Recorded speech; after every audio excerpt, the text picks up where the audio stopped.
What's up, Met fans? Welcome back, Talking Mets and Rob. Breaking news right here on Talking Mets and Rob, guys. Noah Syndergaard has signed with the Los Angeles Angels. This came out of nowhere. We heard a couple of things that have been going on, but this was shocking. He had another day until 5 o'clock tomorrow to actually take the qualifying offer or decline it. Unfortunately, the Mets did even, I guess, negotiated. He probably negotiated enough. Probably weren't going to go anywhere near 1 year, $21 million that the Angels gave him. So the New York Mets, unfortunately, lost out on a starting pitcher for their rotation. That is one down already. So that puts more pressure on Billy Epler and the New York Mets when it comes to Marcus Stroman. So the Mets are limited now with pitching. Eduardo Rodriguez signed with the Tigers. Berrios got a long-term deal with the Blue Jays. We lost Syndergaard, so the pitching is falling off the market quickly. And the Mets have to figure out what they're going to do with the rotation now. Syndergaard's out. We don't know about Stroman. Right now, we got Carlos Carrasco. We got Jacob deGrom. Tyler McGill. Not much more. David Peterson. There's not a lot going there after deGrom. And we don't know if deGrom's 100% healthy, guys. So this sucks because I thought the Mets were. I think he was going to take the qualifying offer. But once again, Adi Moreno and the Angels are finally getting pitching to put around that big-time offensive lineup. So it's unfortunate, guys. So say what's up in the comments, guys. Don't forget to hit on that like button, hit on that subscribe button, guys. We'll be with you for about 20 minutes. Talk about this really quickly. Oh, man, this is not what I wanted to hear today, guys. But you know what? It is what it is at this point. Could be a lot worse, I guess. We might not we could have not have a GM, right? I guess that's okay. But once again, guys, Noah Syndergaard signed with the Angels a few minutes ago. 1 year, $21 million. Joseph, how you doing? Unfortunately, there's nothing we can do about that anymore. Yeah, you know what? I don't know if it was the GM. I don't know if Alderson was talking to him, but you know what? It probably couldn't hurt that we actually, if we would have had a GM. But again, I don't blame Syndergaard. 1 year, $21 million. He pitched 2 innings. So I can't get mad at him. It is what it is. It sucks. But he got $3 million more than a qualifying offer. So this is what players do. They take more money. And now he's going to the West Coast for the Angels. And you know what? If he can throw his slider and throw his curveball and be healthy, he's probably going to be good for them. And I spoke about this in the video yesterday about Billy Epler. While he was the GM of the Angels, he could not put a pitching rotation around that dangerous lineup for the 4.5 years he was with that team. Right away, the Angels start off and trying to get pitching. So, I mean, you know what? That's what they're doing. They need pitching around that rotation. Mike Trout's not getting younger. And that's what they did. And you know what? They probably played a premium to Syndergaard. And the Mets weren't willing to go $21 million for 1 year. I would have done it. It was only 1 year. Now, I don't know if more information has come out over the last few minutes about him. Maybe they gave him a vesting option, a player and a team option. I don't know. But this is what happens when the team is so focused on trying to get a president of baseball operations, GM, and this is what happens. There's already 3 pitches off the market already. Eduardo Rodriguez, gone. Jose Berrios signed with the Blue Jays. Now Noah Syndergaard just signed.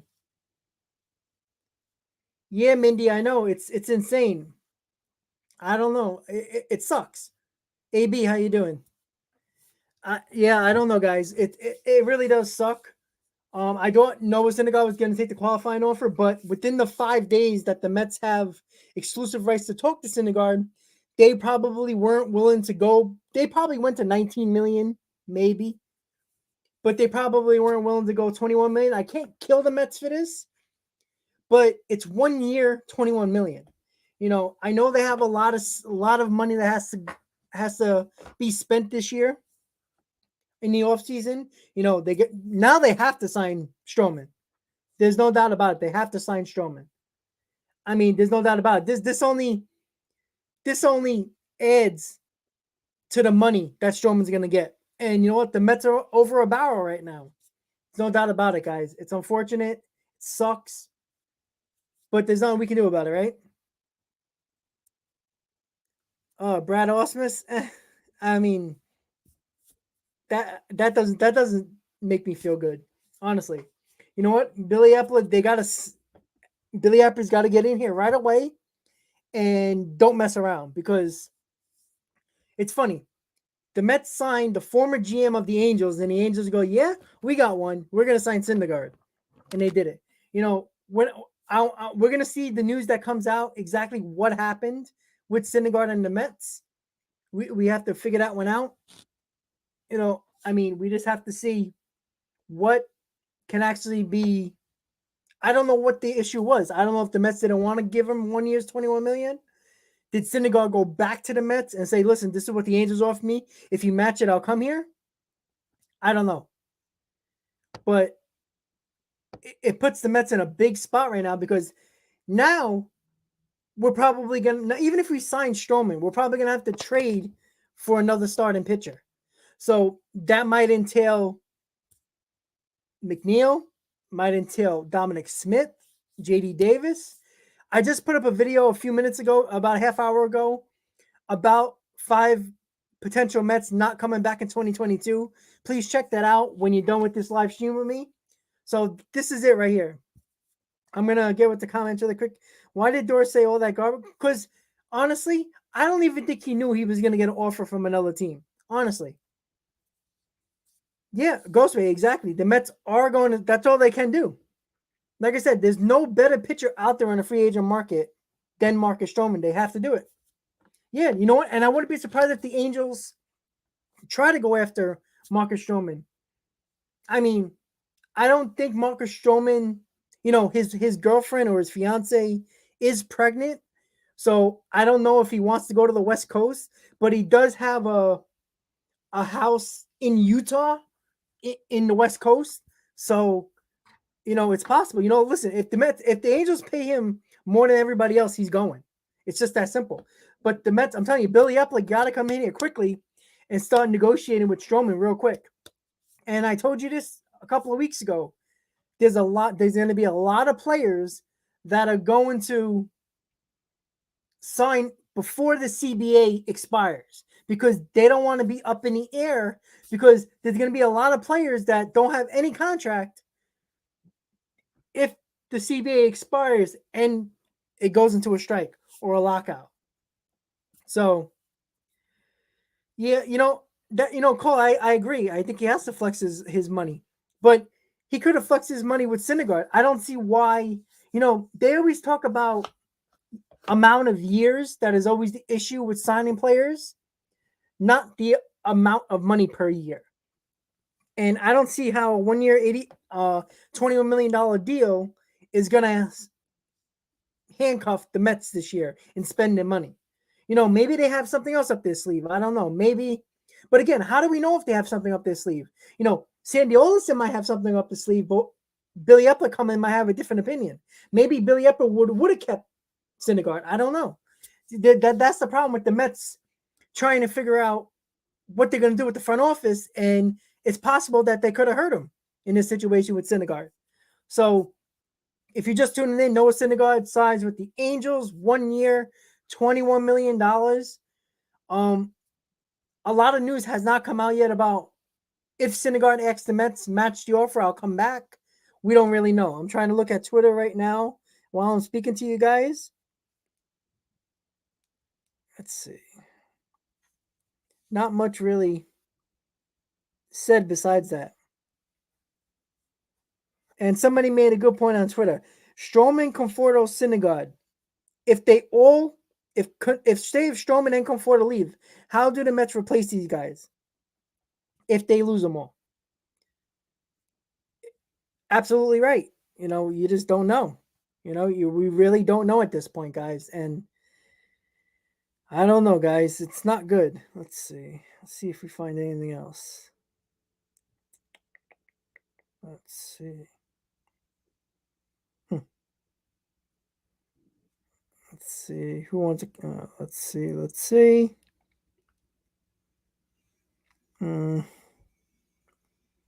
Yep, somebody else says losing Syndergaard is both surprising and upsetting. They need to sign Stroman immediately. We've been talking about it. They need to sign Stroman immediately. They got to get on the trade market. Exactly. You know, somebody said about inquiring about Bumgarner. I don't think so. No way. He's not the same pitcher anymore. He still got $60 million on his contract. I don't you know, Ghostface, I don't know if it's gonna. I don't know. Honestly, I don't think money's the issue. I have a feeling Syndergaard or the Mets were playing games with Syndergaard, and maybe they didn't even negotiate with him in the 5 day span that they had. And Syndergaard got pissed off, and he had another offer, and he was out. You know, Los Angeles is not a bad place to go. You know, so I don't know, guys. It's oh boy. You know, I mean, I just posted my video about 5 players that are not coming back. Syndergaard is not in that top 5, but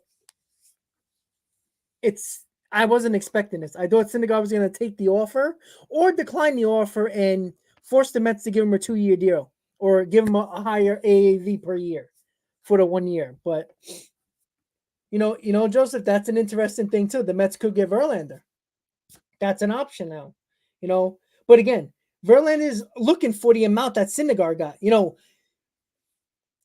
That's the problem. You would rather give a 39-year-old $20 million, but not a much younger, granted, coming off Tommy John surgery, the same amount of money for 1 year. I don't know, guys. That's crazy. That's very crazy to me. I don't know. I honestly don't know. Boy, oh boy. What a way to go. That's crazy, guys. Oh Lord. I don't even know what to say right now because it sucks. It really does suck because I don't Syndergaard was going to take the offer.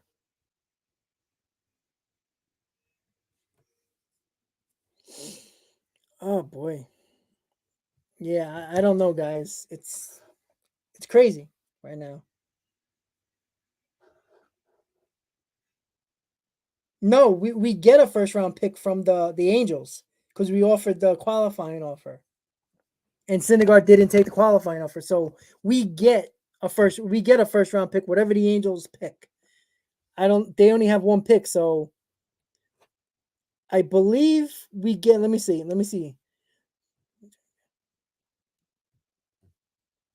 Let's see. I don't think the Mets get the pick of the Angels in the first round, but I could be wrong. The Angels have the 13th pick, which is right below the Mets. So the Mets have the 11th and the 14th. I don't know if the Mets get the Angels 13th pick. I could be wrong.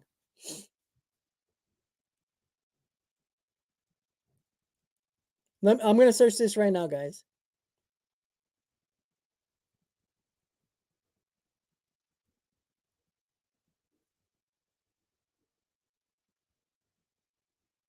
Give me a second.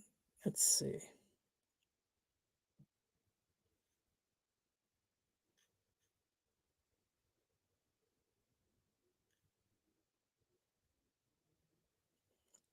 All right, so it says right here. If the player rejects the offer and then they go on to sign a multi-year deal with another team, the team who lost them gets another draft pick. A multi-year deal. He didn't get a multi-year deal.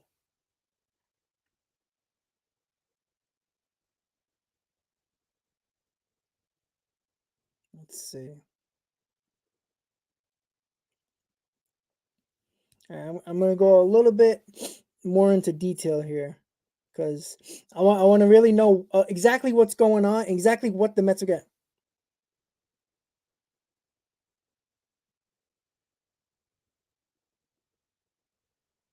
But again, Noah Syndergaard never declined the qualifying offer.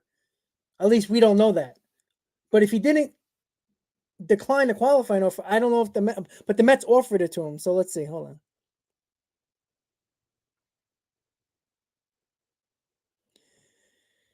All right. Okay, what kind of compensation pick will a club that loses a player such receive?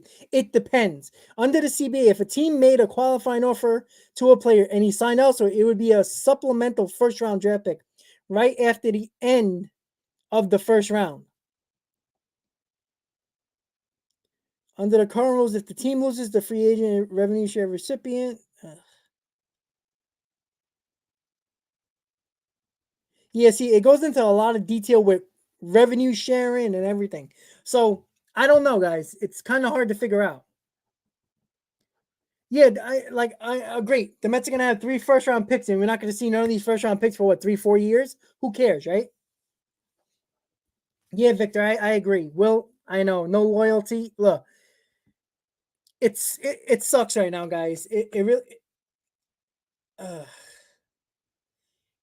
that's the problem. Like, look, we don't know what Syndergaard did. We're already blaming the Mets, but we have to see what happened because the Mets could have offered him a similar deal. Maybe they gave him 1 year, 20 million, and he said no. Or maybe he just wanted to go to the Angels. Maybe the Mets matched it and he wanted to go to the Angels. We don't know. More news is going to come out. I don't know about the qualifying offer, exactly what type of pick the Mets get. I doubt they get the only pick the Angels have in the first round, but we'll find out more news later on. So as of right now, guys, Angels signed Noah Syndergaard 1 year, $21 million. That is the latest. We don't know if he went back to the Mets and offered them to match it, or he just took the offer and said the hell with the Mets. But the Mets do get a draft pick. It's just a matter of what draft pick. I don't know if it's the Angels' first round pick or they get the first pick of the second round for the Angels. I don't know that. We have to look for that later on. And I'm still looking at Twitter to find out. It's very confusing with the CBA and how the rules work, but I'm trying to look for whatever I can right now. Let's see.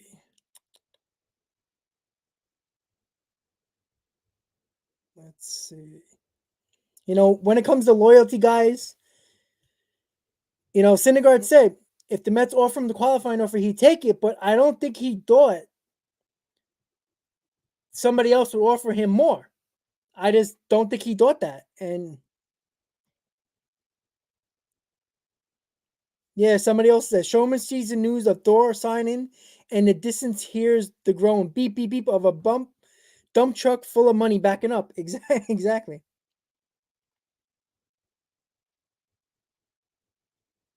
Somebody that doesn't know the rules said the Mets made a very fair offer for the qualifying offer. No, they didn't. That's not a fair offer. It's what they offer, and that's what the CBA allows. They take the average value of a bunch of players, divide it by a certain number, and that's how they get the qualifying offer, which is 18.4. Again, we got to know more of the news. There's not a lot of news out there yet. I'm still looking. It's a lot of Met fans pissed off. People are mad at the Mets. Some people aren't. They're saying that the qualifying offer is fair. I agree with that, but again, the Mets are losing out on pitchers already. Eduardo Rodriguez signed with the Tigers. Berrios just signed a big deal with the Blue Jays. We just lost Syndergaard, so there's not a lot of pitchers available. Unless the Mets have something up their sleeve, I don't know, but we'll find out. Here, somebody posted Noah Syndergaard, final appearance of the 2021 season. It would be a tough pill to swallow not wearing a Mets jersey next year. Oops. So he did.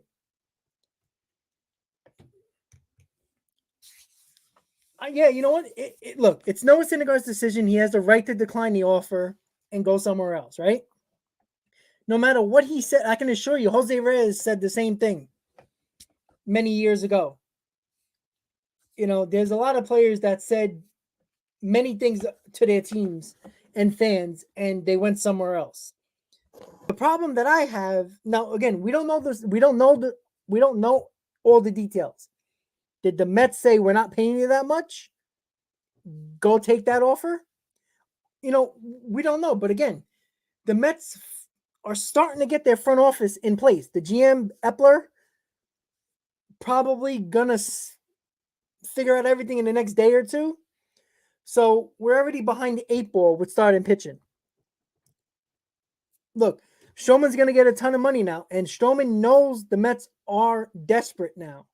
So the New York Mets are going to have to get Stroman. Stroman could say, I want $160 million. What are the Mets going to say? No. And then what?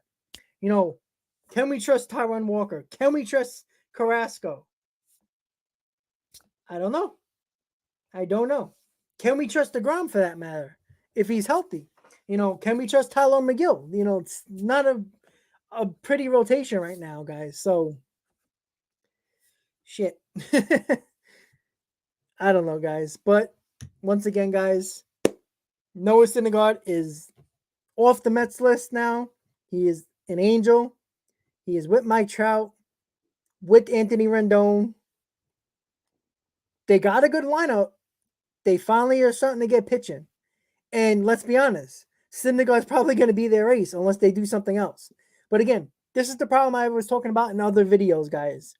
The Mets are going to have a lot of competition with many free agents and the trade market and certain trades. So I don't know if the Mets are going to look elsewhere, if they're going to look at Cleveland with Jose Ramirez, maybe a Cleveland pitcher. They got a good reputation with Cleveland. They seem like they get along. Maybe they'll do something in that nature, get Jose Ramirez and a pitcher from the rotation of Cleveland. Name your pitcher. Will they go after Suarez of the Reds and try to get Castillo from the Reds? That's another option. We'll see. Well, Rich Hill, oh boy. But once again, guys, so I'm going to cut this off just now. I'm about to go to work. I will see you guys next time. Please check out that video I just did. 5 New York Mets that have a possibility of not coming back in 2022. One of them is not Syndergaard.